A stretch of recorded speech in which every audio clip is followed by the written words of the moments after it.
evening.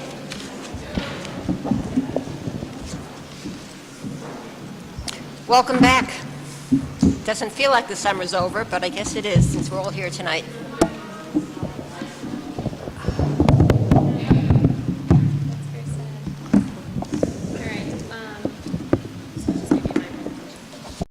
Is this better?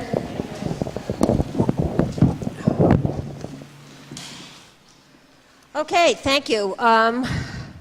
We're here for the Board of Selectmen's meeting of September 3rd. The major item tonight is, once again, the possible acquisition of the property at 46 Springdale. We have another large crowd, and thank you all for coming. I know it's sort of hard to get your head around business as usual as you come back, but we have a town meeting that I want to remind everybody about to vote on this issue on Monday, September 15th. Tonight is fundamentally a reprise of a meeting that was held on June 26th, the Selectmen's meeting, which was the first meeting after many on the property where the various boards and committees that have spent innumerable hours doing their due diligence presented their reports. And all the reports from that June 26th meeting are on the website. I think tonight we'll hear either identical or somewhat abbreviated reports from the committees. But this is another attempt to give an avenue for citizens of Dover, either here tonight or watching on cable or watching a replay on cable over the next week and a half, to get up to speed on a very important issue for the town and one that is rather complex. So I'm just going to start right off with the committee presentations. We have 5 different boards and committees presenting tonight. I would like to reiterate again, on behalf of the Selectmen, as I have at every meeting, and Robin and Jim have as well, to thank the volunteers of elected and appointed committees who have spent so much time doing their due diligence, talking to each other, working as a team, and in some cases really thinking a little bit outside the box of their very prescribed responsibility to address some of the unknowns here. And it's been very much appreciated, and I hope as you hear the presentations tonight and at town meeting, you too will appreciate the effort that went into all this work and what you'll hear tonight. You should have all received in the mail over the last couple of weeks the official warrant for the special town meeting. And then, I think last week, in lieu of the normal blue book that we present at town meeting, an executive summary on green paper, which describes the issue at hand. If you haven't received it or you looked at it and misplaced it, we have some that will be available for you to pick up after the meeting tonight. There'll also be some available at town meeting.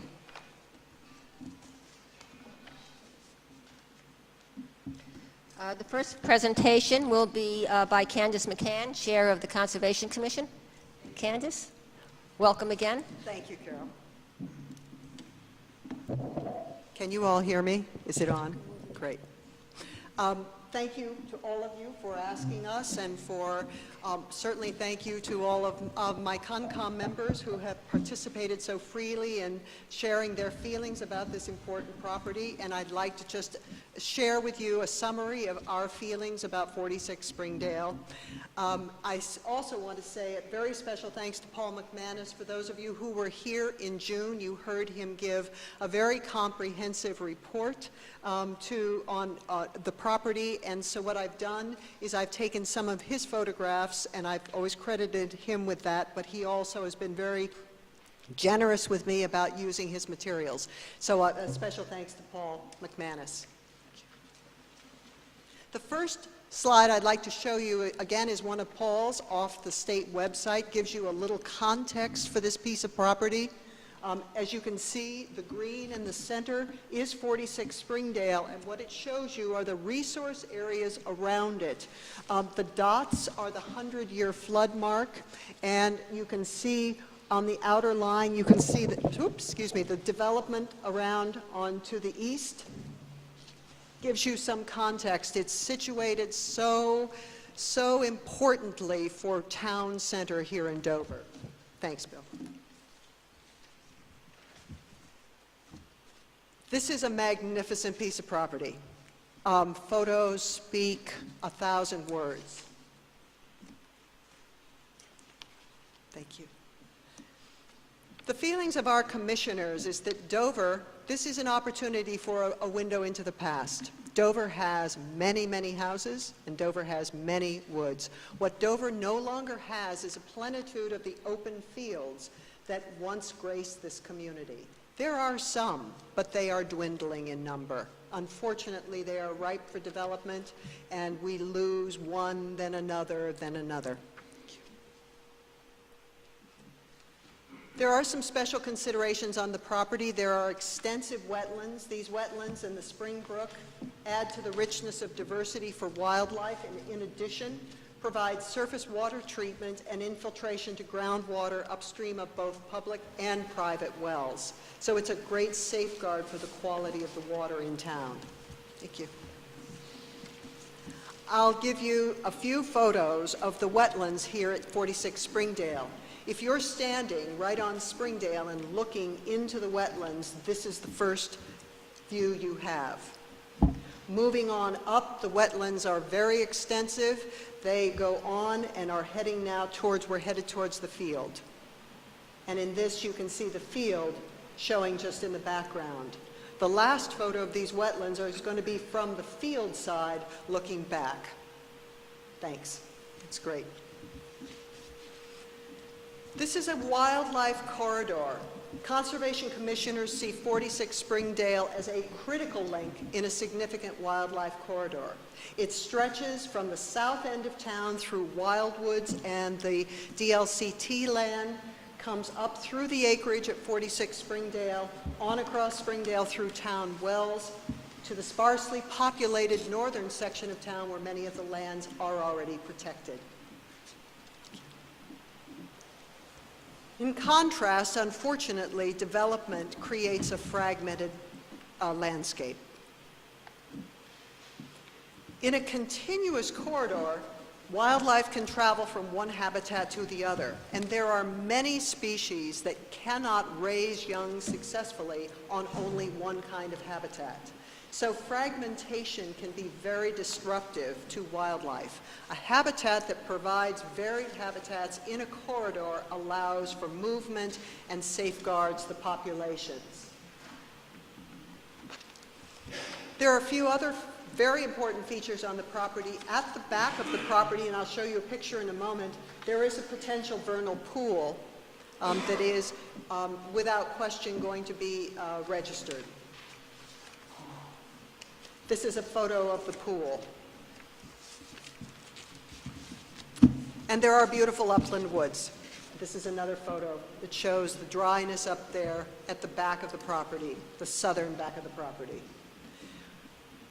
Paul's observation when he reported to all of you in June was that the most notable ecological feature of the site is the presence of the large open field, which provides a wildlife habitat type that is ecologically unique and important both locally and regionally.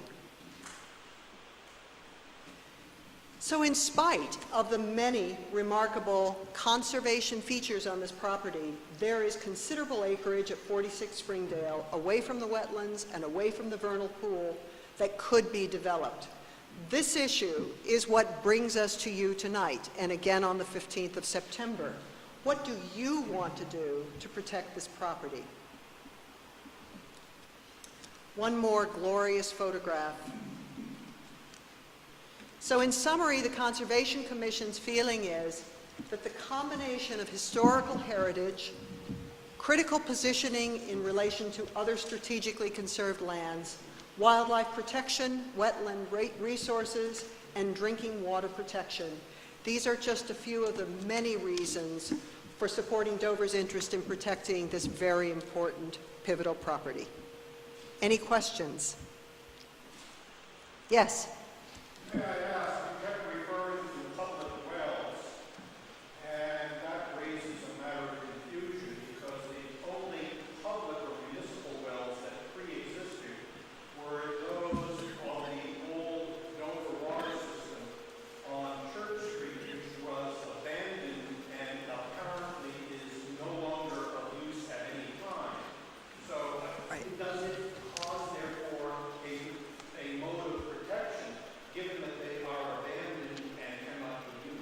I think the most dramatic proof of the answer is yes, it is still important, is because water does not stop at rigid boundaries. Water spreads and is shared underground. So in other words, what I'm trying to say, and I understand the point about the town wells, but there will be uses in the future for all of the water. We are sitting above the aquifer that ties in with the Wellesley Aquifer up to the northwest of town. And so all of these waters do in fact link together. One of the grave concerns is, and I really would love to let Boynton share, but one of the concerns is the dropping water in many of the tributaries for Springbrook and for some of the other trout brooks. In other words, as the population grows in town and we continue to draw more and more water for daily use of houses and other uses, those water tables are dropping. We also have private water concerns that have wells in this vicinity, so that's another one. It was one of the reasons why we wanted to stress it's not just the public water supply, but private as well, and I'd love to stress it's water in general. Excuse me, Jerry, would you please come up to the mic? This is being recorded, so we need to go through the mic.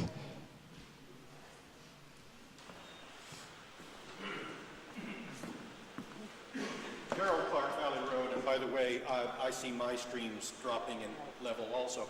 But my only concern in everything you said was solely the issue of referring to public wells, which don't actually exist any longer. And I totally agree with you as to the water table and the groundwater. I just feel that it's an issue that you refer to public wells which don't exist. That's my only point. Okay. Would it be truthful to say that public wells exist, they're just not in use? Is it possible to say that? All I can tell you is we were paid over $1 million damages because those wells were deemed never to be used again. Okay, all right. And that was in a judgment, so. Okay, fair enough. Well, maybe when I'm speaking on the 15th of September, maybe I will pull out the public piece because I'm not trying to be confrontational about it.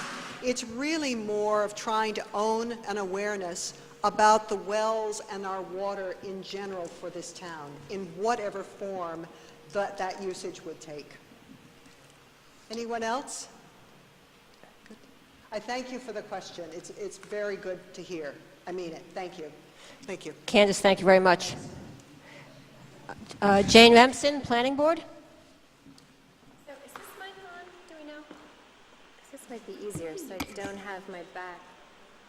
I think that's a directional mic. All right, what is this?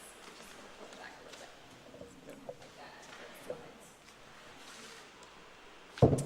Hi, I'm Jane Remsen, Dover Planning Board. The Board of Selectmen has asked the Planning Board, to present to the town possible uses of 46 Springdale from a zoning perspective. So this presentation is not meant to advocate for the purchase of the property or not advocate for the purchase of the property. Nor at this time is the Planning Board trying to convince you of a particular use of the property should the town decide to buy it. But we have been tasked with explaining potential development outcomes. So my first slide shows here, if I get my pointer working, yeah, just to get you oriented. This is Springdale Ave right here. This is the existing house and dwellings right here. And this is the 61A parcel, all in the back right there. So the Planning Board has concluded that both the development of either the whole parcel or even the 61A parcel only depends on access or developing access to an existing road. So it's obvious that the whole parcel has access to Springdale Ave, but the 61A parcel, which is the parcel that the town has the right of first refusal on, actually does not have access to an existing road. So the first question we had to answer was, is there alternative access? And the Planning Board has concluded no, there is not. There are abutting parcels on the westerly side owned by the Dover Land Conservation Trust and the Army Corps of Engineers, which do form a corridor to the field that's on the corner of Springdale and Farm Street. But a road is technically not possible here because of extensive wetlands crossing. Therefore, the planning board has concluded that the 61A parcel alone is not developable, or even accessible at all without the front parcel. So another word on access. This is a close-up of the access on Springdale Ave, and you can see over here that this is a wetlands delineation map. It shows the Conservation Commission's 25-foot no-touch zone and 40-foot no structure zone. If you were to put in a road for a subdivision, and we'll get into how that would be done later, these setbacks are actually doubled, but I just want to acknowledge that, and we'll come back to it when we get to subdivisions. And I also want to remind everybody that these rules for the setbacks and also Dover regulations are not applicable when a 40B goes in here. They have to comply with state regulations, but not Dover town regulations. Okay, so how many building lots could we get if the town decided to buy this whole parcel and use it for development? To discuss the development of 46 Springdale, we have to make two assumptions. One, that one owner has control of the entire parcel, that is the 61A parcel plus the front parcel along Springdale, or the part with the frontage along Springdale. And two, that we use current zoning. 46 Springdale is in the R1 zoning district, in which a building lot must have at least 150 feet of frontage along a road and a minimum lot dimension of 1 acre. The 46 Springdale parcel totals 27 acres and has 349 feet of frontage on Springdale. And just one other sort of assumption, which is really more of a caveat, when we discuss development in this sense, everybody needs to understand that just because a lot meets zoning requirements to become a building lot, it really does not mean that it is a buildable lot, because any proposed lots would have to receive the required permits from the Board of Health for septic and water, and also from the Conservation Commissions regarding wetlands and protection of wetlands. Okay, a mini lesson in zoning. There are two methods of dividing land. The first method is the approval not required, or what we call the A&R process, and the second method is the conventional subdivision process. So the A&R process allows lot to be created on an existing road, aka Springdale, without going through the normal subdivision process. It's quick, it's easy, there's usually one meeting in front of the planning board, it involves no public hearings, and takes just a few weeks. So with the next slide, you can see this is one possible outcome for an A&R. You could divide the lot here, which would have the advantage of preserving the existing building. Each of these lots has at least 150 feet of frontage, probably more like 175. And you can do whatever you want as long as it involves a maximum of one house on each lot. So again, preserve the existing house on lot 1. On lot 2, you could either put one house somewhere, you could put no houses and preserve the whole thing for conservation, or you could put one house somewhere on here and put conservation restrictions or easements on the bulk of the other property to preserve it. Okay, the other method, conventional subdivision process, is the process in which you actually make a new road, which everybody can do as of right, in order to create frontage for additional lots. The process is pretty long and involved. It includes an application to the planning board, public hearings with abutters and townspeople, and can often take up to as much as a year. Of note is that dead-end roads or cul-de-sacs are prohibited by Dover Planning Board regulations. So an applicant must prove that a loop road or an oxbow road can both enter and exit onto an existing street before they can create a road. The Planning Board has concluded that a multi-lot subdivision with a loop road is probably feasible, and we're going to give you three sort of scenarios or examples in which it could be done. So the first type of subdivision would be a conventional 10-lot subdivision. It is by far the least pretty of the options. It assumes that a loop road could be built with entry and access on to Springdale, and a maximum of 10 lots could be created with our dimensional lot requirements. There's a bunch of obvious disadvantages, including losing the existing house right here because the road would have to go through it, a lot of impervious surfaces, and it creates a bunch of nasty lots, you know, here with roads all around them.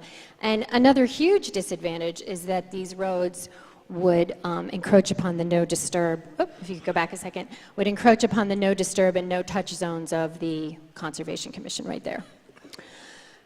So, an alternative development.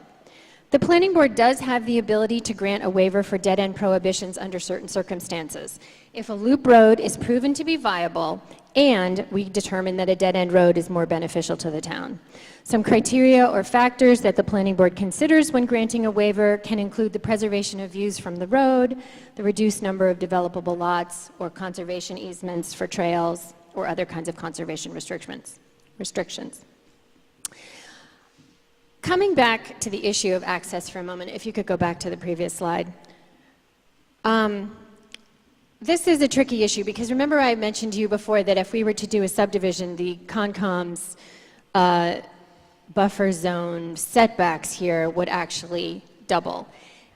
This is a very tricky issue because although I don't want to speak for the Conservation Commission, I'm sure they would prefer to approve an alternative access that did not encroach upon the wetlands. And yet, from a planning board perspective, an applicant has to prove to us that a loop road is viable in order for the planning board to grant a waiver and allow a dead end. This issue would clearly require further discussion and cooperation among or between the planning board and the Conservation Commission. But I think it's likely that we would come to an understanding because the alternatives are far worse. One thing that happens to the planning board frequently is that we can get sued because we are quote unquote denying access to somebody for the back of their lot, which even if we're in the right, takes a lot of money and a lot of time. And the other thing is that 40Bs do not have to comply with this. They can put in a road without consulting either the planning board or the Conservation Commission. And if we don't get our act together, that's what they'll do. So next slide, actually, next one. Yes, thank you. So assuming the access issues are all sorted out, a more sensitive development in the planning board's opinion includes something like this. Where's my pointer? The planning board grants a waiver and allows a dead-end road, and which allows us to preserve the existing house, and we have something like 7 or maybe even less lots, and the wetlands over here are preserved as open space. And so, by the way, the scenario of the $5 million valuation that many of you have read on the website, the real estate appraisal, is similar to this configuration because they have assumed that the planning board has granted a waiver for a dead-end road and the house is preserved. However, they have determined that you would be able to put in a maximum of 10 lots, which you would be able to do as of right because they are trying to appraise the highest and best use. So, next slide, please. There are also other alternative scenarios out there. Remember in the beginning I had said that there were 2 main assumptions that we were operating under. One was that the entire parcel was owned by a single owner, and 2, that we operated under current zoning. It's not easy, but current zoning can be added to or modified by a 2/3 majority vote at town meeting. So we have asked ourselves, would alternative zoning provide a better, more attractive configuration to this parcel? And some of you may remember that the planning board tried a few times to pass what we called the open space bylaw, which was actually an alternative zoning plan at town meeting. The last time was the 2010 town meeting when we fell just a few short vote of the 2/3 required. That proposed bylaw was designed to provide alternative zoning for certain large parcels undergoing subdivision, exactly like 46 Springdale, to allow the same number of houses that you would achieve with conventional zoning, but on smaller lots with the extra preserved as open space. So next slide shows us what that might look like. We have a dead-end road here. We have 7 to 10, whatever would be a maximum allowed, half-acre building parcels on about 5 acres, and we have the remainder 20 plus acres preserved as open space at no cost to the town. So the planning board still does believe that if this option were available to us, it would allow for a better configuration that might serve the town's various needs. So thank you. Any questions? I know that was a lot of information that I just threw at you. Rich? Excuse me, Rich, could you come up to the mic? Sorry. Bummer. Regretting the question. I understand, is the new open space number of lots the same as the sensitive subdivision and conventional subdivision? It looks like there's 7 and 10, it looks like there's only 5 or 6 in the other one. Is it the same number of lots? Right, so he had asked if the open space development was the same number of lots as the sensitive subdivision or the conventional subdivision. It's really so highly hypothetical at this point because we don't have this bylaw in place, but if we did, you would be able to have the same number of lots as you showed you would be allowed to have under a conventional subdivision. So I can't really tell you for this parcel whether, you know, actually that might be the wrong. Yeah, I guess so. 10, right, there's the one with 10. So I can't really tell you whether 10 would be allowed or 7 would be allowed or if the planning board would negotiate, but in theory, this could be 7. You know, you could put another little one right there, and you've got the one right here with the house. So 1, 2, 3, 4, 5, 6, 7, and then 8 right there. So, does that answer your question? Any other questions? Thank you, Jane. Okay.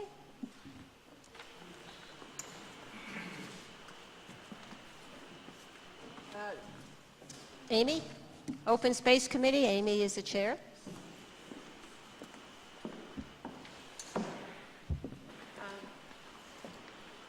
Good evening, I'm Amy Mood, I'm the chair of your open space. Can you hear it now? Can you be really close to the mic? Okay. To put my stuff on the other side.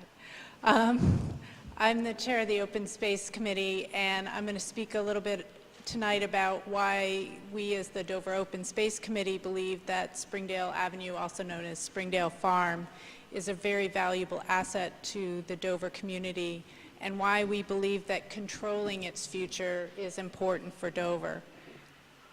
Next slide. So we would encourage you to vote yes at both the special town meeting and again at the election to acquire the property. A yes vote allow us as the citizens of Dover to control and make an orderly and prudent decisions about the future of Springdale Farm. Controlling the future allows the town to better protect numerous conservation values that the farm offers, as well as prevent the adverse impact of the proposed dense 40 units of housing on the property. We'd be in a position to protect the environmental values in Springdale, many of which you heard about from Candace, the uncommon wildlife habitats, the water quality and quantity that we derive from Spring Brook and the wetlands, and we would be defending it against the contamination that 40 units of housing on such a sensitive landscape would provide. We'd also be able to preserve and possibly improve some of the passive recreational opportunities that we enjoy as Dover residents. Springdale Farm contributes to the trail networks that make Dover such a special place to live. And it also preserves, as Candace noted, the classic rolling field vistas that are so important to our rural character. We believe that the value that the town would derive from controlling this property's future and the time to properly assess the options more than justifies the nominal acquisition cost to us for the short-term bonds, so that we have the time to make a prudent decision on the future of the property, and we control the future. It's at that point that we would get to decide what would happen on the property, and it wouldn't be left to a 40B developer to decide what should happen on the property. Next slide, please. I think Candace, oh, I'm sorry, that's, yeah. Control provides for the protection of important environmental values. I think Candace went through a number of them. The non-freezing wetland area that Springbrook offers is rare and extremely valuable for a number of types of wildlife. In particular, there are several threatened and endangered species of birds and native brook trout that inhabit this area. The vernal pool that she mentioned holds water most, if not all year round, which is relatively uncommon and obviously of value to a number of species. And as she mentioned, Dover used to be mostly fields, and now it's largely forested, and that's left significantly less field habitat for wildlife like meadowlarks or open country raptors that we really enjoy watching, like the eagles and the hawks. We're also very concerned about the flow in Springbrook should the proposed development be built. Several of our committee members who are lifelong or long-term residents have noted dramatic reductions in flow in streams adjacent to developments. And in addition, the colonial water wells on Knollwood are just upstream from the property, and they're fairly shallow. They're only taking the water from 30 or 40-foot gravel wells. So 40 units of development drawing water from colonial would likely be adversely impacting additionally the flow in Springbrook. I think many of you may have seen Springbrook on the maps. That means that it's a perennial stream, but in our walks on the property, it's fairly clear that it's no longer a perennial stream. So how much more impact would the additional water drawn from Colonial for 40 units have on the brook? And we protect the wetlands for the ecological services that they provide to us, which Candace has mentioned, that they're working to clean and replenish the groundwater that all of us use in our wells. It provides the quality and the quantity of water that's available to us. Obviously, if we impact that, it will have an adverse impact on our property values. Next slide. Thank you. As Jane described, almost the entire frontage, this is a blow-up of the map that she provided, Springdale Avenue on the lower portion. Almost the entire frontage is contained within wetlands or wetland buffer zones. And we delineate and regulate these activities to protect the wetlands and the streams from disturbance and contamination, to protect our water supply, our wells. And what would a road with 40 or more residences do to this sensitive area? 40 residences, 80, 100, 200 trips a day crossing that road. It would really likely have some impact no matter what we do on the Conservation Commission to try and reduce that impact with design. And of course, I refer to the Planning Board and the police to determine what the impact of the traffic would be. But we really need to protect our wetlands for water quality and quantity. So next. I think this is to some extent context. Springdale Farm is the red in the right-hand side there. The green are all permanently protected, essentially open to the public areas that are either Dover Land Trust land or town land or trustees of reservation. The yellow are lands that are protected, privately owned and protected by conservation restrictions. They are generally not open to the public, but provide occasionally trail easements through them. Candace mentioned that Springdale Farm is part of wildlife corridor, but it's also part of Dover's trail corridor. And trails, in particular long networks of trails, are a key and increasingly unique, valuable asset for Dover. They really enhance our experience as residents, whether we're walking dogs, going for a run, riding a horse. And that's why many of us come here to live, and a reason why Dover real estate is highly valued. Springdale Farm, as you can see, connected to DLCT and therefore through DLCT to Wild Woods. And it provides the last link that we need to connect Wild Woods and the Center Street corridor, which in turn connects to Snows Hill, into the center of town and make it easily accessible for all of our residents.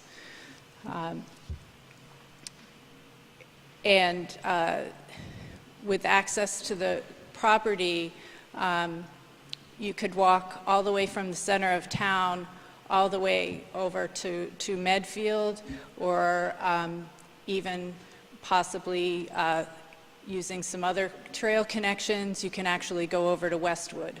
So it really provides a really unusual link into the network that we've been lucky enough to enjoy over the years.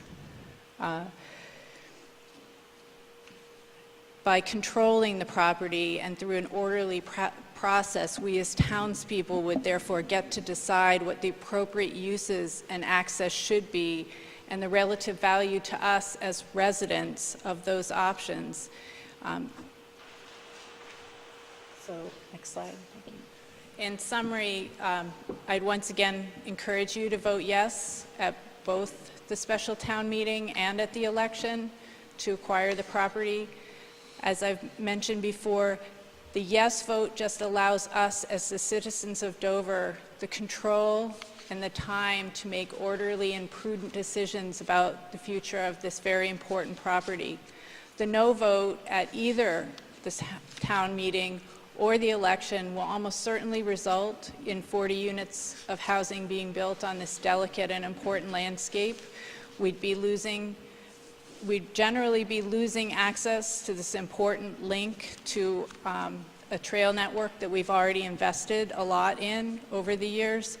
And in addition, the 40 units of housing would not be subject, as Jane mentioned, to the town bylaws, which protect our property values by protecting our particular needs, especially the need for fresh and plentiful well water and for our distinctive rural character. We can't really afford to let this happen. To lose control of Springdale Farm, whether or not the town ultimately keeps it or even part of it, would be too dangerous. We really need the time and the control to make the right decisions about the future of this important property. Thank you. Any questions? Boynton?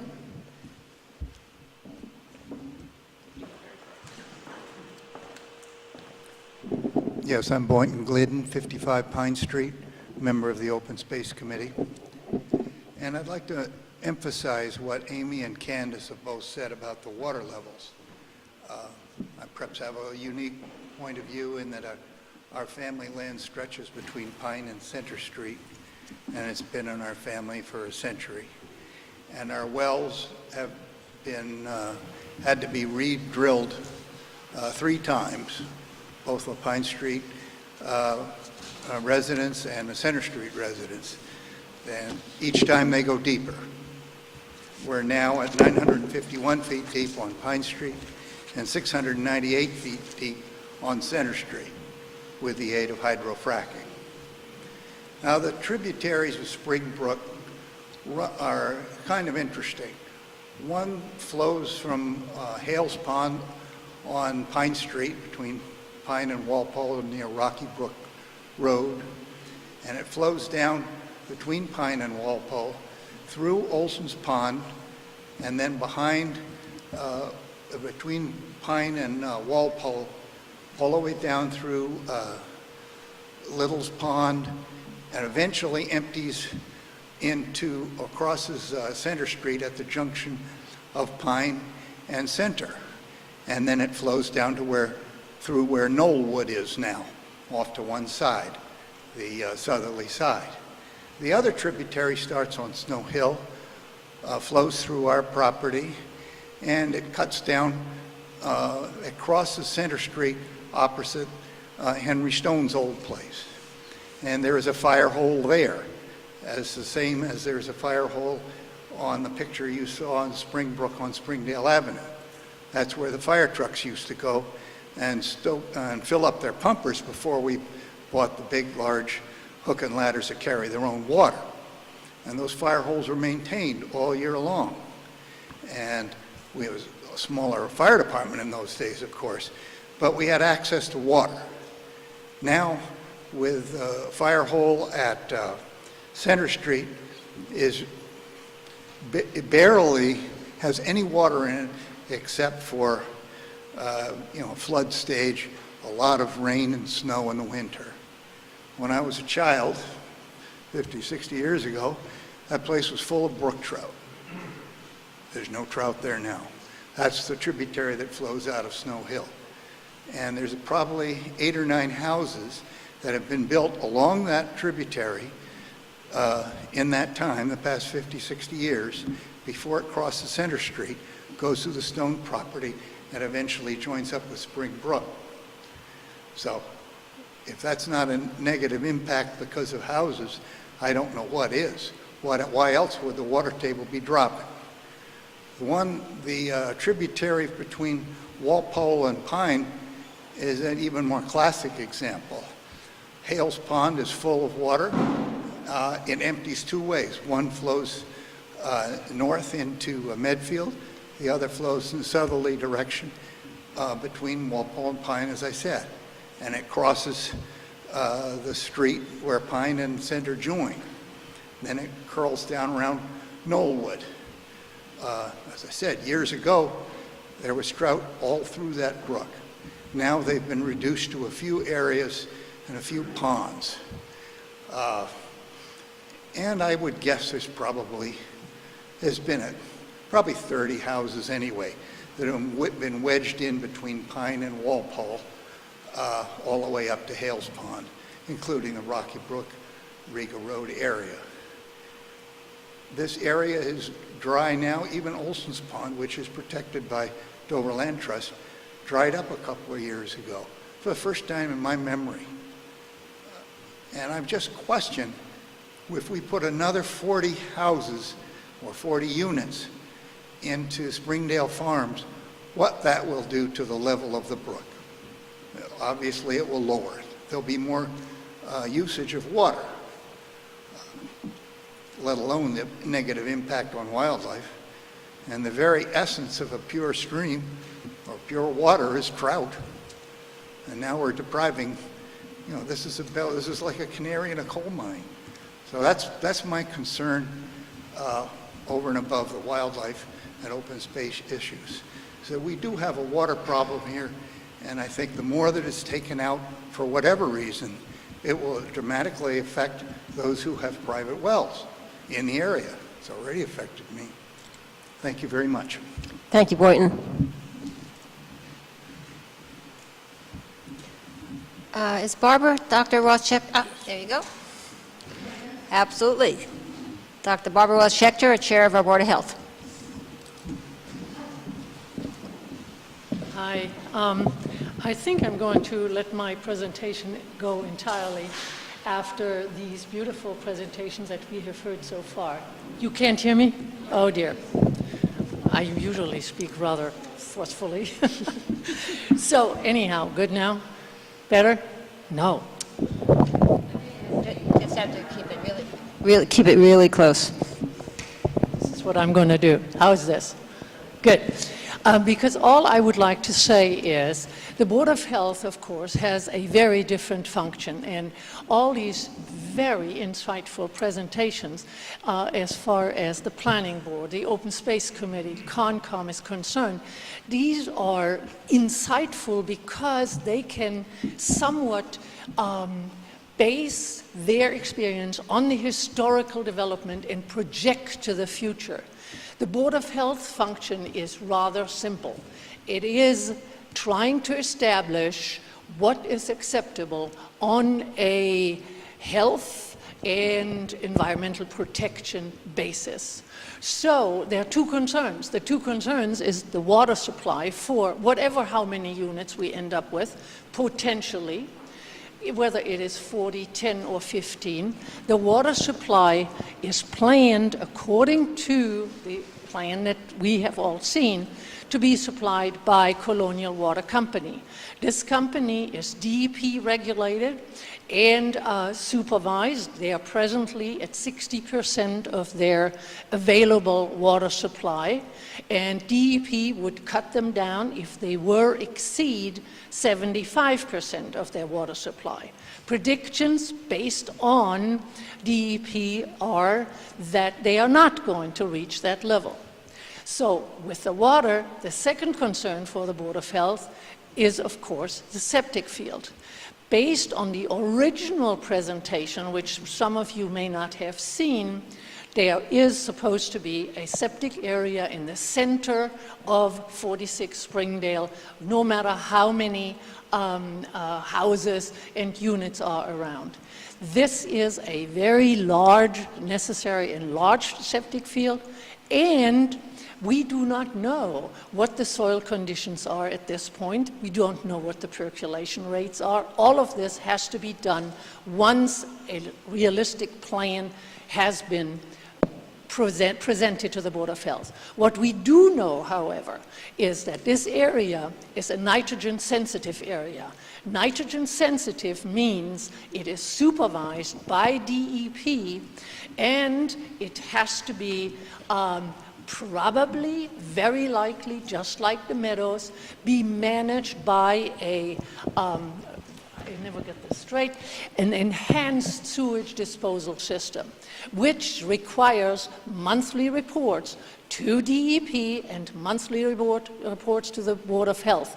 So there are very serious restrictions, but at this point in time, they are strictly hypothetical because we are all hoping and urging you to find a solution that this area is going to be preserved as pristine as it is and as beautiful as it is.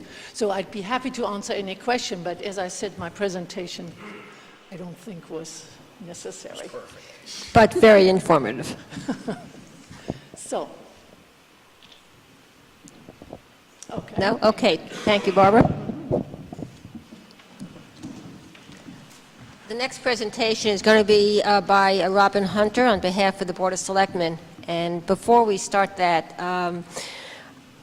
you know, what you've heard tonight has been the result of a tremendous amount of effort by your fellow citizens who have volunteered their time on the boards and committees involved.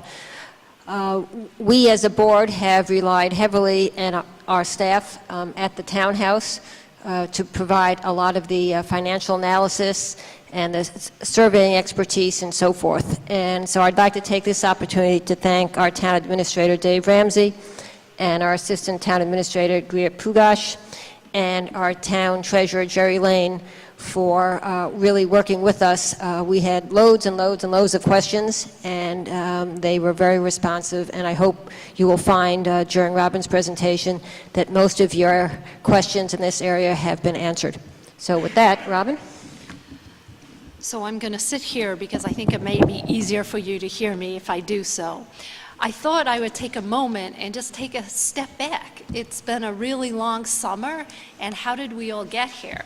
And it started out in April when we as a town received a notice that 46 Springdale Avenue was under purchase and sale for the development or the potential development of 40 townhomes. At that point, because 24 of the 27 acres on this property are 61A, that means they have agricultural restrictions on them, the town was able to determine, had the first right of refusal to purchase the land. We had 120 days to make a decision, and in those 120 days, all the committees that have presented tonight, and all the people that work in the townhouse have hired consultants, tried to answer every question that we thought might be posed to determine whether or not this was something that the town should look into. At the end of the day, we as selectmen felt that we should exercise our right of first refusal, and we did so.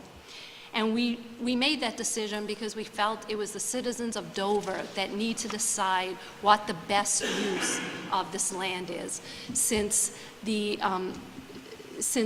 these decisions will last with us for quite a while. After the meeting this evening, we also have our town meeting. And the purpose of that meeting is quite simple. It's for us to decide whether or not we want to purchase the land for $5.55 million. And if we do, whether or not we want to also appropriate an additional $25,000 for a committee to study what may be the best use for the land and bring those recommendations back to town meeting in May of 2016. If we want to vote yes, a couple of things have to happen. First of all, at town meeting, we have to have a 2/3 vote. Then, in conjunction with that 2/3 vote, we also have to have a majority vote at the town ballot. We cannot go forward with this purchase unless both of those votes occur. If we vote no, there's nothing left to do. We leave town meeting, and Mr. Snyder sells his property, and we work with the developers to build a 40-unit townhome community in Dover.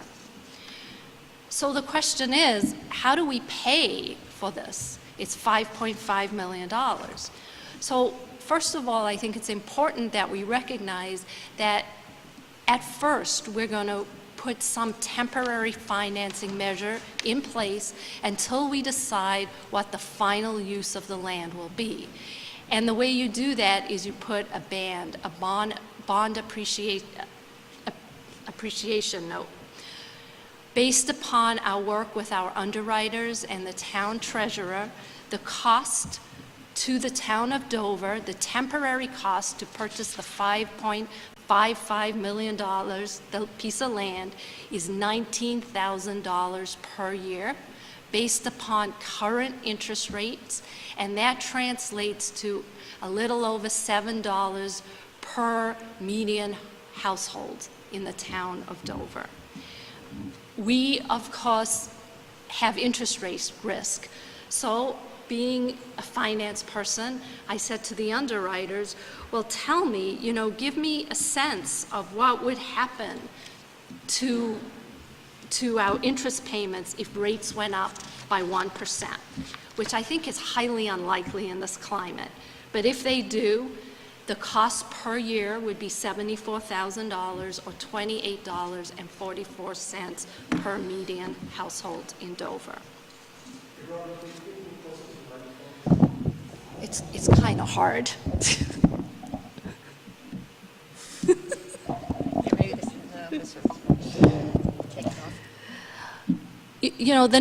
The next question we get, or we asked ourselves, was, well, can we afford this as a town? So I spent a lot of time with the treasurer, and we looked at what we used to call our mountain of debt, which is now a hill. And we determined that currently in 2014, the town of Dover has $8.4 million of debt, and that debt is maturing between 2018 and 2023. Our payments range from $1.4 million in fiscal year 2015 to under $1 million in 20-year fiscal 20. At the end of fiscal year 2016, which is when we estimate we may be adding this additional $5.55 million in debt, we would increase our debt levels and bring them to approximately $11.8 million, which I think it's interesting to note that when we put Chickering in place, our debt levels were significantly higher than that. So we're not even bringing ourselves back up to those debt levels. And we would increase our principal and interest payments by approximately $435,000 per year. I was curious as to what this might do to our AAA rating. It's something that we as a town really covet and don't want to not have.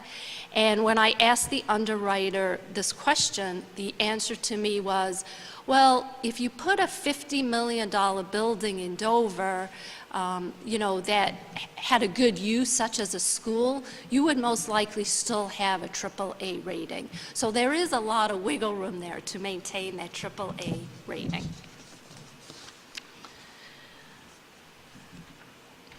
I think what also, one of the things that I learned during this process was that Dover, all of Dover's debt has been done by debt exclusion.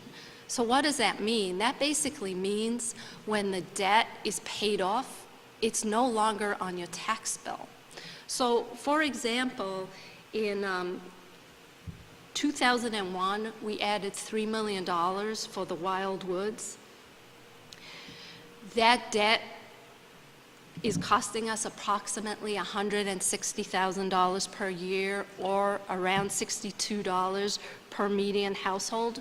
When that debt is paid off in 2018, if no additional debt was put in place, your tax bill will be reduced by the amount assessed to you or your home. Graphically, I asked Jerry to update the slide that we see in the blue book. It shows Dover's debt levels. We also added a $5.55 million pro forma to see what our debt levels would look like if we were to add the debt for Springdale. And, again, by 2029, we're going to have very, very little debt. I want to make sure that people understand that what we're proposing right now is temporary. And it will be up to the towns and the committee that we're going to put in place to decide what the ultimate outcome will be for this piece of property. We are using $5.55 million, as that is the maximum amount of debt that the town of Dover would incur to purchase this property. There are many, many uses being thrown around, and many of them are a combination of items which will reduce the debt levels. For us as a committee, it's really important that a cross-section of Dover is represented on this committee. It is our choice as citizens of Dover to decide what we want to do with this piece of land. If there are any questions, I'd be more than happy to answer them. I do hope everybody that's listening to us this evening, we encourage you to please come to town meeting to ask questions. You know our contact information. We're available. We've done a lot of work, and hopefully we've thought of any questions that the citizens of Dover are going to ask. Do you have the information available that describes the details of the financing instrument? There is information on, I'm not quite sure, so a ban is a temporary note. I believe there is some information on the website. If it isn't, I will make sure that it gets put up tomorrow, describing exactly how they're used. And all we can give you is what the interest rates would look like today. Those numbers that you offered on the basis of Excuse me, Yes. could you come to the mic? Thank you.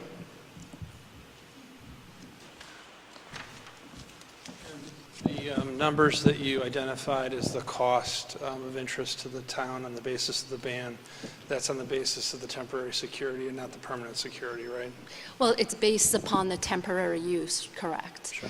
And, I think I got excited and I forgot to put in a little tidbit here, but we wanted to give ourselves maximum flexibility with the bans. Mm-hmm. And so we want to make sure that during the time while the town is trying to determine what to do with the land, that we could, if we wanted to, rent out the home. And so that being the case, we asked the underwriters to price a ban where a portion of the ban is taxable, so that would allow us to do that, and the rest of the ban is tax exempt. And so the numbers I gave you are a blended rate based upon the market today. And then if we looked at the longer-term security based on the prevailing rates, has your underwriter provided you with an estimate of what the interest would be on that? Sure. The question is that based on the prevailing rates and market circumstances right now, have our advisors offered us an estimate of what the ongoing financing costs would be for the town? So Jerry, if you go to slide 12. If I may, sir, may you introduce yourself and tell us what street you live on? Oh, sure. Matt Stover at 105 Farm. Thank you very much. Thank you.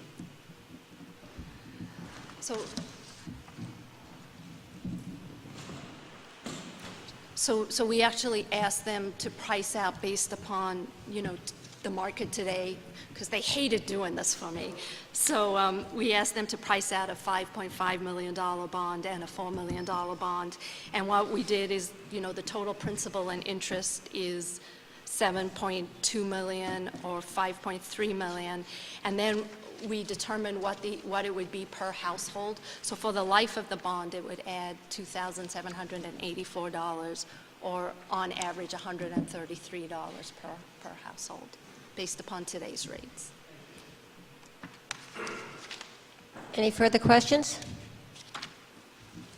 Okay, thank you. The Warrant Committee, James Stewart, Chair.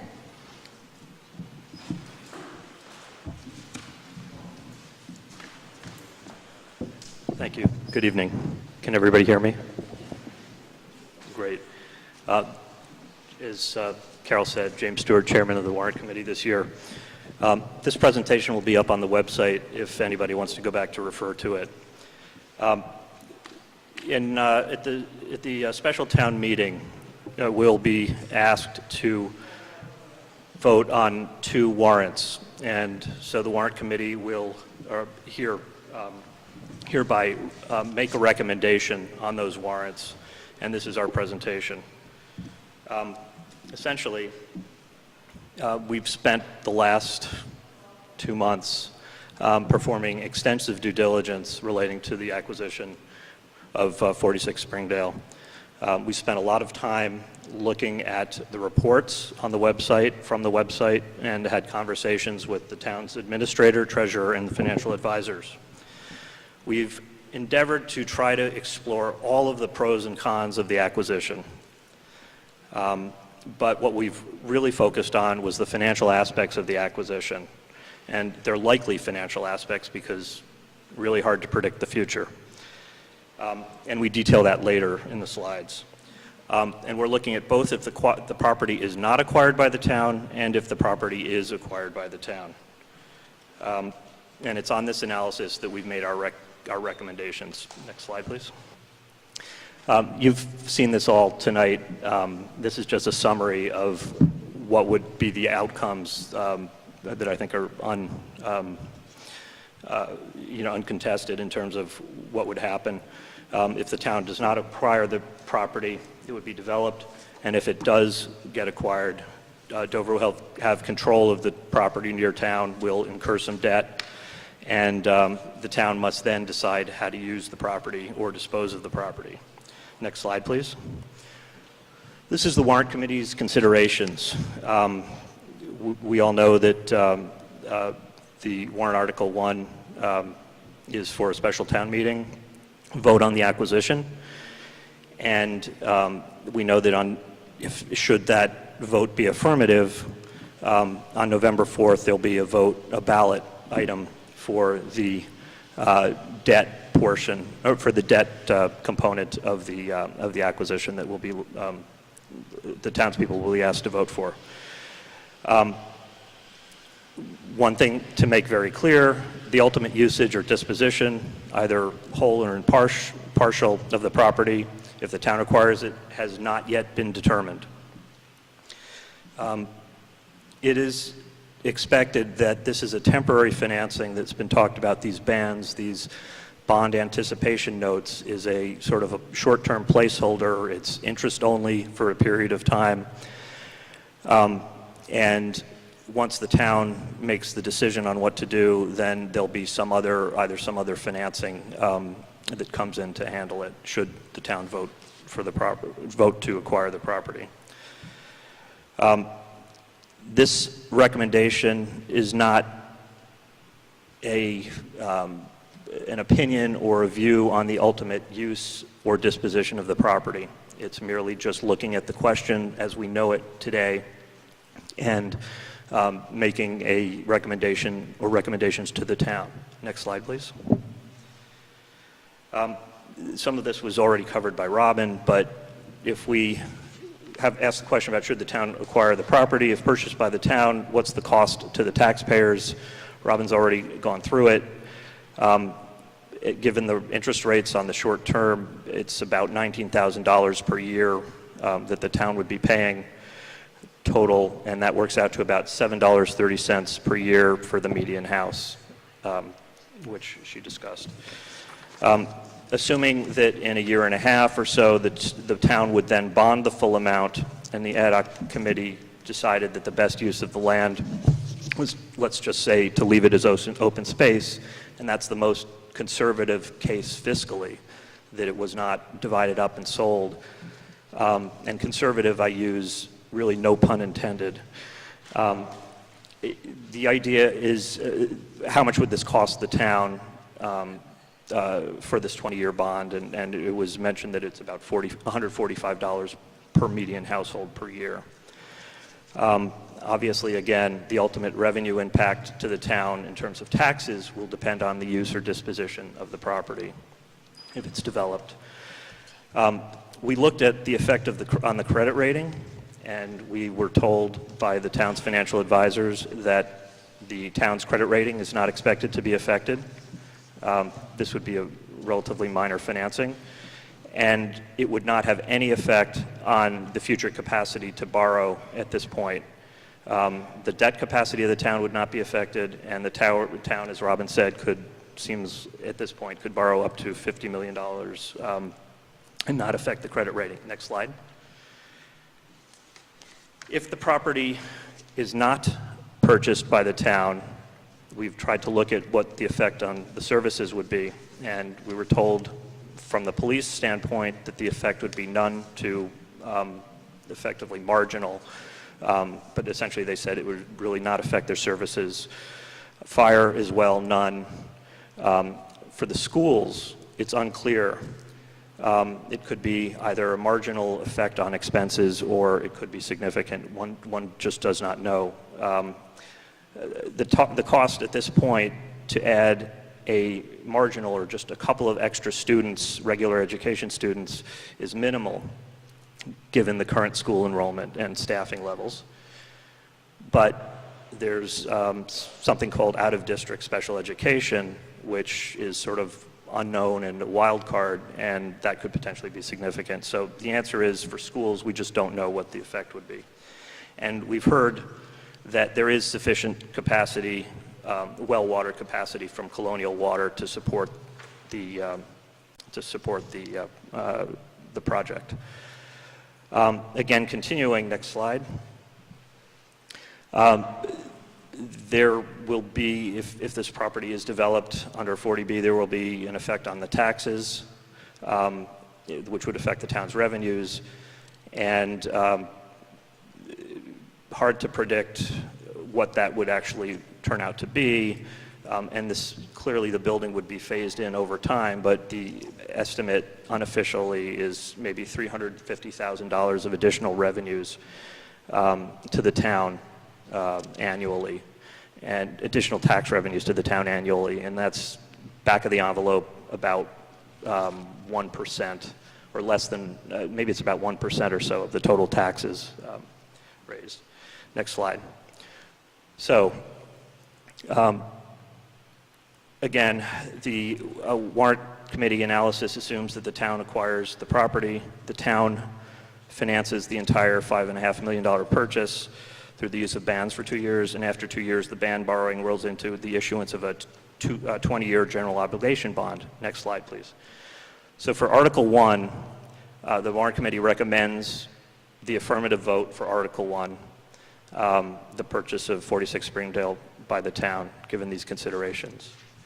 Next slide, please.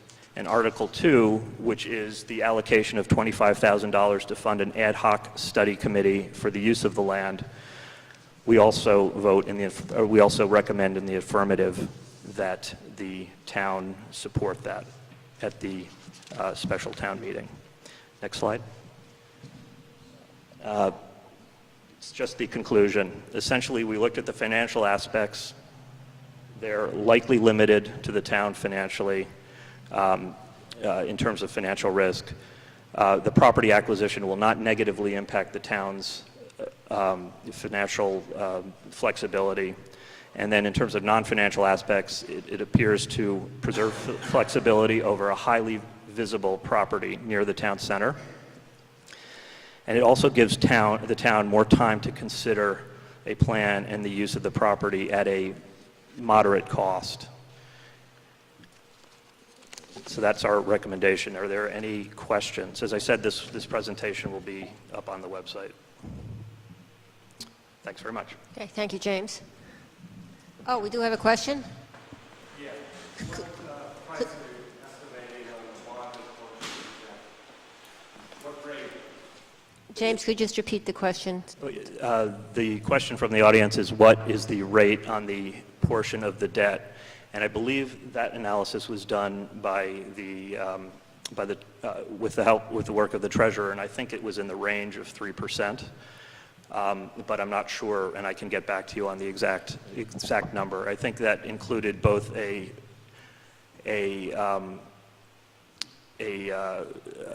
taxable and non-taxable component, but I'm not 100% sure what that rate is.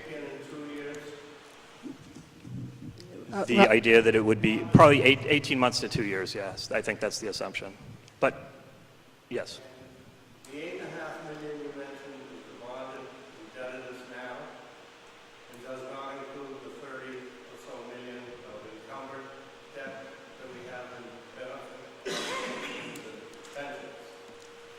That $8.5 million does not include pension liabilities or other post-employment benefit liabilities. That's not part of the town's balance sheet in that way, as I understand it. Town obligation. It is a town obligation. It is an area that is quite interesting, and one that we on the Warrant Committee have spent since I've been involved, several years looking at and working to understand and work through. And it's something that's out there that we are considering, but it's a separate, it is considered separate at this point.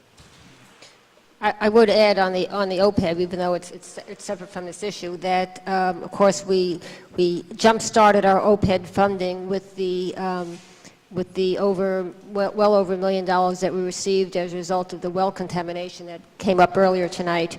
In addition, the town every year at town meeting appropriates a six-figure number to fund our OPEB liability, and our financial advisors tell us that we're in relatively good shape compared to most other towns in Massachusetts, and it's actually because of some of that funding that we still have a AAA rating.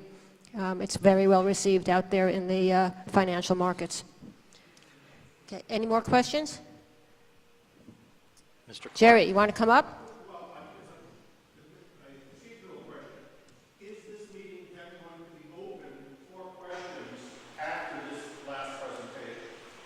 I will do one final request after all the presentations are done. So if you'd like to wait and you have a more general question, right now we have any questions for James? Anything else for the Warrant Committee? No? Okay. Thanks, Thank you, James. good night. I would like to just quickly show two slides that we prepared in response to many, many questions that we've received over the last 90 days. One is slide 13. Bill, the potential uses for the land. Warrant Article 2, as you've heard tonight, requests $25,000 to fund an ad hoc committee. We have committed for the last 120 days to creating a committee that not only has representation from all the relevant boards and committees, but also broad representation from all segments of the community. And we have received calls and had discussions with many citizens over the last 90 days, and this is just a sample of the ideas that have already been generated. Just wanted to show this to give you an idea of the breadth of possibilities for this committee. The solar farm one came up in a meeting I had this morning on recycling, and somebody happened to mention solar panels. So, oh, well, we could add that. So I'm sure that there's lots and lots of other uses out there as well. It will be a very important committee and one that actually could be quite exciting. The second slide, Bill, is number 16. I've heard a lot of discussion about whether this addresses our affordable housing issue. And I think it's important to understand what Chapter 40B is and what it isn't. Chapter 40B is a very proscribed process of bringing in housing for significantly low income, low asset populations. This is our census right now. And we'll go over this in more detail if you want, but it's pretty self-explanatory. Dover Farms, which is north of the Dover Cemetery, and the Meadows, which is just across the street, are almost built out. Well, one's almost built out, the other one is in process. We have a very small development on Route 109 that hasn't even started yet, and these are the numbers that we have.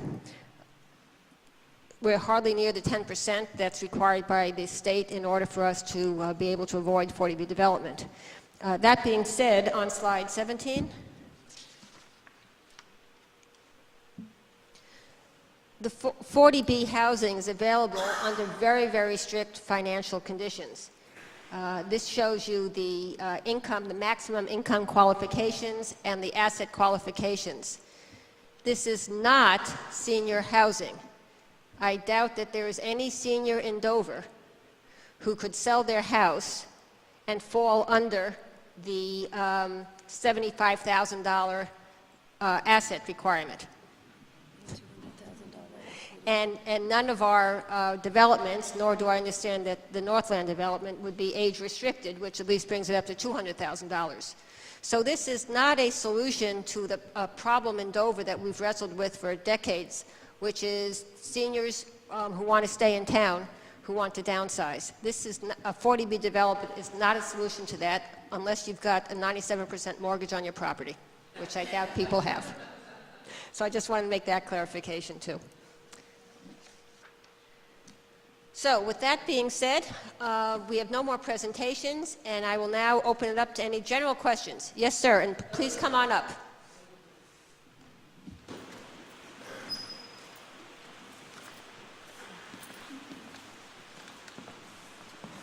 Maxwell Morton and Sterling Drive. Assuming that the first and second warrant question pass, and there is a committee set up to decide on uses, I noticed the list of uses that you provide, or possible uses. Is anybody going to establish a set of criteria in which that committee will make a decision? And if so, who will do it, when, and how? Okay, first of all, I think we should clarify that the committee will be doing their research and their due diligence. They will not ultimately decide. The town will ultimately decide. They will make a presentation and a recommendation or recommendations to the town through the town meeting process. So they will not be a decision-making process. They will be a research process. What we would do, I hate to use this because, well, I'll use it anyway. So when the Carroll School Community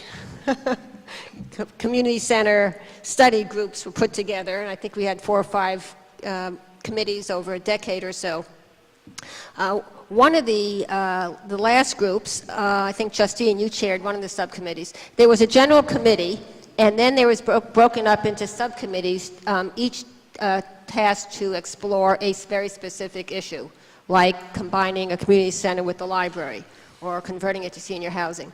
And those subcommittees did their due diligence, it rolled up to the major committee, and then it was presented at various open hearings. So it was a good model, and given the number of possible uses, that we've already discovered for this property. I think it might be one that might play out for this project as well.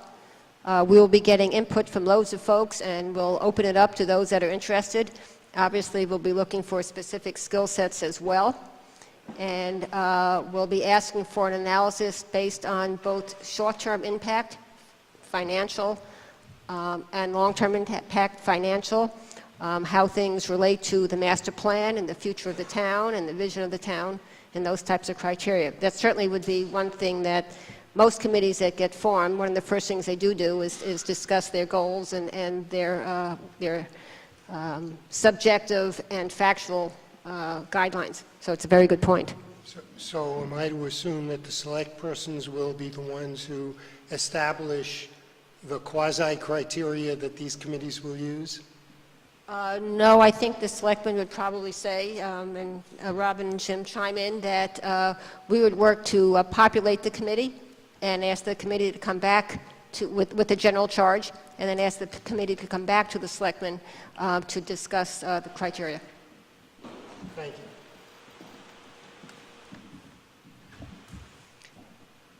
Any further questions? Oh, Jerry?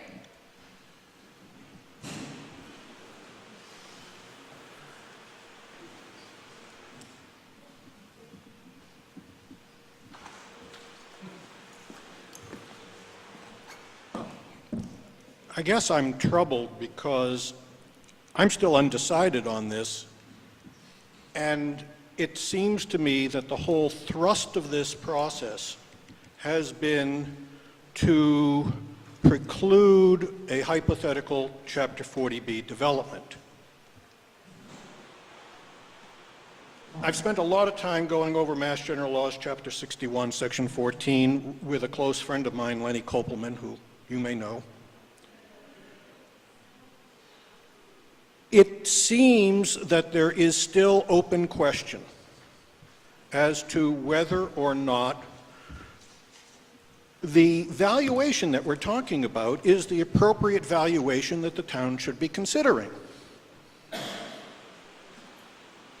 I'm aware of a cause of action that has been filed against the town. I'm not friends or such with whoever it was that filed it. But it seems very troubling as you read the legislation that currently exists, most current version of MGL 61A14. It strongly suggests that the town should be operating on the presumption that it is purchasing the property at its current fair market value. Now, if you think about the offer that Northland has made, Northland has said, we'll pay $5.5 million, assuming a whole raft of conditions, some of which we've heard tonight may be possible, some of which tonight we've heard may in fact not be possible. As an example, Jim, you live on Knollwood Drive. Yes, I do, Jerry. Some almost 35 years ago, I was an intervener against the Dover Water Company that then existed. And although the original cause of the suit was financial, the disclosures that resulted that have been sequestered clearly showed that the 38-foot gravel wells on Knollwood Drive were even then problematic for the 28 houses that were to be built on Knollwood Drive. And even though the Board of Health has come up with a hypothetical flow rate that might conceivably provide water from the now owned by Colonial Company, my memory of that suit and the information that we delved through in those days raises a question that it is in fact conceivable that those wells are capable of producing the flow necessary to support a total of 40 units additional. As you know, there have been issues with pressure on Knollwood Drive historically, even as it exists. Furthermore, reference was made to the declining flow in the surface springs and brooks in the town. I know that well. I own one of the tributaries into Trout Brook, and I've watched as we no longer get crawfish and the like because we don't have consistent flow. And that's the water that flows into the source for the Colonial Wells on Knollwood Drive. When that property was originally built in the late 60s, there was a compensatory storage area constructed. That is to say, for those who don't know what that is, a large hole in the ground. And its intent was that it should hold all the water that was flowing through from Trout Brook. And in those days, it would. I think it's been many a decade now since you could even find that hole anymore because there's no water in it anymore. So it's troubling to me, and this is what I'm torn on. Yes, I want to protect the land, absolutely. Yes, if it were me, I would not want a 40B to come into the town, although at some point it's going to happen. But yet, it seems that we shouldn't have this outrageous fear. We've seen attempts at 40B on Walpole Street on a number of locations. Mr. Hingarani went to great efforts on a number of properties to attempt to show that he could put in 40B, and he's not with us anymore, nor are any hypothetical 40Bs. So I keep coming back to this question. Are we on the right track as to valuation? Is it not the case that Northland is offering 5.5 on the hypothetical basis that every hurdle will be cleared? And that's not clear. And then, nevertheless, we're turning around and saying, we don't know that every hurdle will be cleared, but we're going to offer you the 5.5 anyway. That seems to me problematic. If I may respond to that, part of Jerry's statement is subject to a current lawsuit. And let me just read my prepared statement. On June 24th, attorneys representing William Foster, 8 Hawthorne Lane, a resident of the Meadows of Dover, filed a lawsuit against the Board of Selectmen in order to reverse the actions of the board as they relate to 46 Springdale Avenue, thereby jeopardizing the citizen of Dover's ability to rightfully have a say on the acquisition of the property. As stated previously, we strongly believe this complaint has no merit, is a nuisance to the process, and a waste of taxpayers' dollars. We believe that all the actions taken are lawful and are in the best interest of the town of Dover, and we will vigorously defend our actions. The complaint contains allegations regarding the governing laws of Mass General Law, Chapter 61, Section 14, and what steps the board has taken thus far. Unfortunately, this ongoing legal issue, and in order to maintain the attorney-client privileges and not discuss legal strategies, questions, I cannot answer questions, and I won't have comments on this matter this evening. That being said, it is highly unlikely that this matter will be settled in court prior to the special town meeting nor the town election. But that does not deter our beliefs one bit. This complaint will not succeed, and we are proceeding as such. Thank you. Are there any additional questions? Yes, sir. Ma'am. Sir. Sorry. Couldn't see there.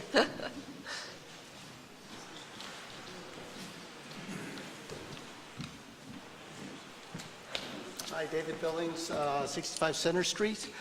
If the town were to acquire the property, who would be charged with maintaining it? And I'm sorry. The question is, if the town obtains the property, who's going to be charged with maintaining the property? And has there been an estimate or funds set up to maintain it until this committee finally determines what is to happen with it? One of the reasons that, as Robin mentioned, we're looking at both taxable and non-taxable bands was so that we have the flexibility of renting the house lot during the time that it takes the town to make an ultimate decision. So we would expect that the rental revenue would go a long way towards any maintenance costs that we have. Yes, sir.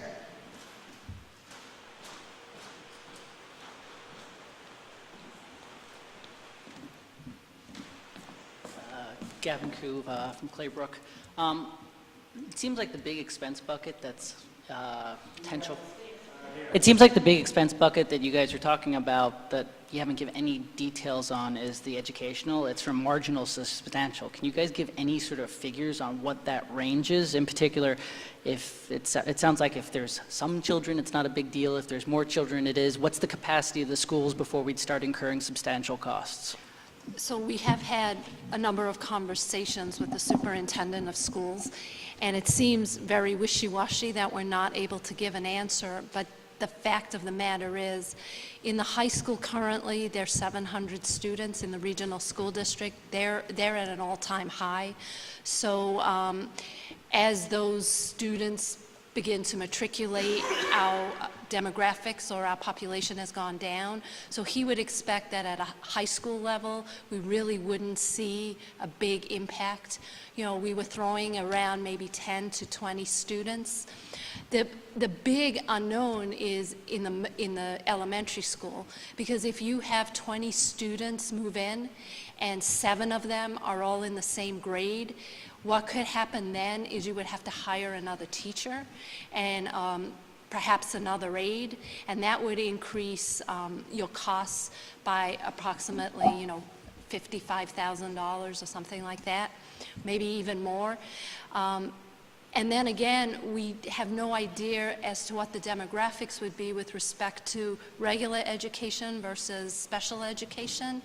And so, we tried to think about what the demographics might be, but we don't have another community like that in Dover, and it's just a really hard question to answer. So, the bottom line is 10 to 20 kids, we could probably absorb them depending on where they fall in the schools. Special education, especially if it's out of district, we're throwing around a number. Out of district can get to approximately $300,000 per student. Per student, okay. Yeah, so you get 1 or 2 of those and it's just out of the water. What's the cost of a regular student right now? So, okay, I'm going to go from memory, and I will post it on the website because I'm probably not correct, but at the high school, I saw Dana here somewhere. I think at the high school, the number was somewhere around 18,000, and at the elementary school, it's somewhere around 15,000, but I will make sure that I have the appropriate numbers. And so for the first 10 to 20, is that actually, there would be no cost because you can already slot Right, them in, because- or would it be 10 Right, times you see, the 15 because the there? easy answer would be, take the number of students and multiply it by the cost, but that's very deceptive because there's a number of kids that can be absorbed into the system without increasing the cost of infrastructure. Really our costs are adding teachers and aides. So, at first blush, that was going to be my answer, and I realized that was very, very deceptive. Okay. So, I'm sorry I can't be, it's very frustrating to me that I don't have an answer. But. I see a hand back there. Justine?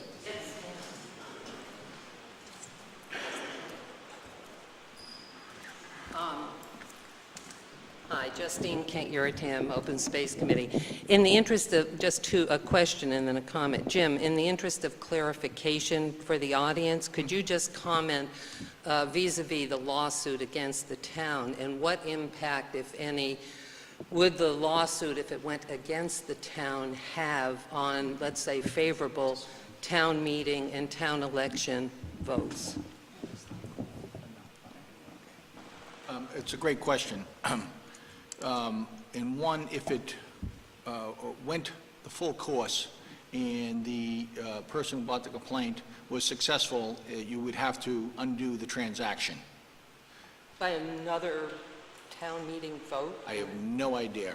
Okay, I don't either, that's why okay, it would be great to know. Yeah, the court, it would order by the court. There's Yeah. nothing the town could do about it. Well, that's what I meant. It's a court So decision. you would just go along with the court, and even if you get overridden, is what I'm Exactly. saying. Town gets overridden. Okay, fair enough. Yeah. And then a comment, and as you know, and Carol and Jim have both have been liaisons to the Open Space Committee for a number of years. I think personally, and we've had a lot of discussions on the Open Space Committee, that the real elephant in the room, besides cost, is water. And regardless, and Boynton alluded to this, regardless of whether you vote yes or no on this issue, I really hope the select people and the Board of Health will impanel a hydrological study committee to look at how colonial water is expanding in our town, increasing homes with irrigation systems that run continuously, at least the one in my backyard does every morning for the last year and a half, and how in general the whole Charles River aquifer is getting lower and lower and lower and lower. Not only our health, our property values are tremendously dependent on water, and I think we need to look into this regardless of what happens at this vote. Thank you. Thank you, Justine. Any further questions? Okay, well, thank you all for coming. This was a great discussion. Appreciate all the questions. If you have any more, let us know, and we'll see you at town meeting.